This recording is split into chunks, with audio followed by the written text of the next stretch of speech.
Dans le prochain épisode de Un si grand soleil, tandis que le client de Florent doit faire face à un témoignage à charge contre lui, la tension monte entre Virgile et Alix au Senso. Attention, les paragraphes qui suivent contiennent des spoilers sur l'épisode d'Un si grand soleil diffusé lundi soir sur France 2. Si vous ne voulez rien savoir, ne lisez pas ce qui suit. Lundi 16 mai dans Un si grand soleil. Le client de Florent est mis en examen au cabinet de Florent, Aurore, la fille de Philippe Verneuil.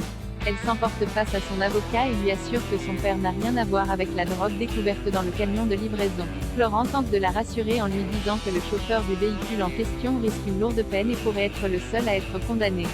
Pendant ce temps, Baker et son équipe auditionnent Carole Martinez, l'assistante du chef d'entreprise, qui travaille pour lui depuis plus de 10 ans. D'abord réticente à témoigner, elle finit par avouer aux enquêteurs avoir découvert une grosse enveloppe de cash dans le bureau de son patron.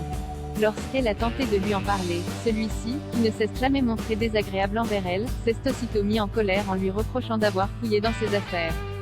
Suite à ce témoignage, Philippe Verneuil est alors confronté à son assistante. Il nie en bloc et accuse Carole d'avoir inventé cette histoire d'enveloppe. Il la soupçonne alors de vouloir se venger. Élise lui demande d'expliquer à quoi il fait référence, et Verneuil déclare que suite au décès de son épouse, son assistante lui a fait des avances qu'il a refusées. Carole reconnaît les faits, mais insiste que son témoignage au sujet de l'enveloppe n'a absolument aucun rapport. Florent argue qu'aucun autre témoin ne pouvant confirmer avoir vu la fameuse enveloppe mise à part l'assistante de M. Verneuil, il n'y a aucun moyen de prouver ce qu'elle avance. Il est ensuite convoqué dans le bureau de la juge Alphand avec son client après que le chauffeur du véhicule a déclaré que Verneuil lui avait remis 30 000 € en liquide pour effectuer le transport de marchandises. Pour elle, le témoignage de Madame Martinez est une preuve que Verneuil a acheté le silence du chauffeur pour transporter la tonne de hashish. Florent tente de défendre son client. Selon lui, des dealers ont tout aussi bien pu effectuer directement la transaction auprès du transporteur. Mais après la déposition de son assistance, la juge n'accorde aucun crédit à cette hypothèse et place Verneuil en détention provisoire. Alors que Florent tente de rassurer son client et lui promet de tout faire pour le sortir de là, Philippe lui demande de s'occuper de sa fille Aurore, inquiet pour l'avenir de leur entreprise. Florent, qui la connaît depuis son enfance, accepte. Le soir, alors que Carole Martinez marche dans la rue, elle se rend compte qu'elle est suivie par une moto. Soudain, le motard tire dans sa direction avant de prendre la fuite.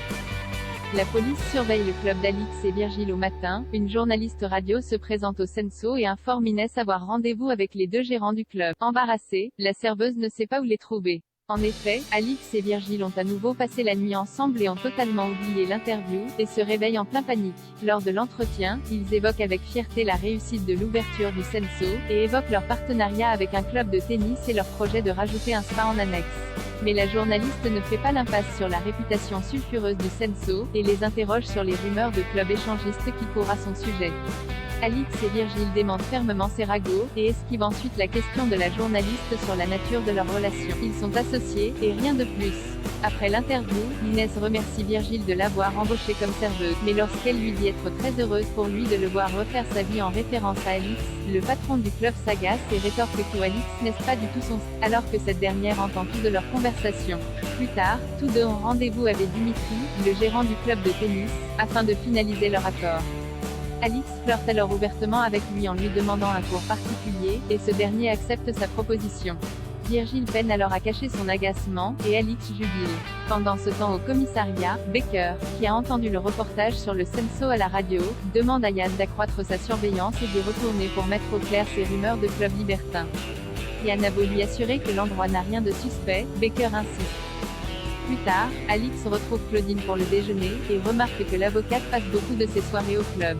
Claudine lui confie avoir peur de la solitude et tente de multiplier les rencontres. Elle demande ensuite à Alix ce qu'il se passe entre Virgile et elle, et son amie lui assure que leur relation est purement sexuelle. En revanche, elle avoue être très attirée par Dimitri, le professeur de tennis.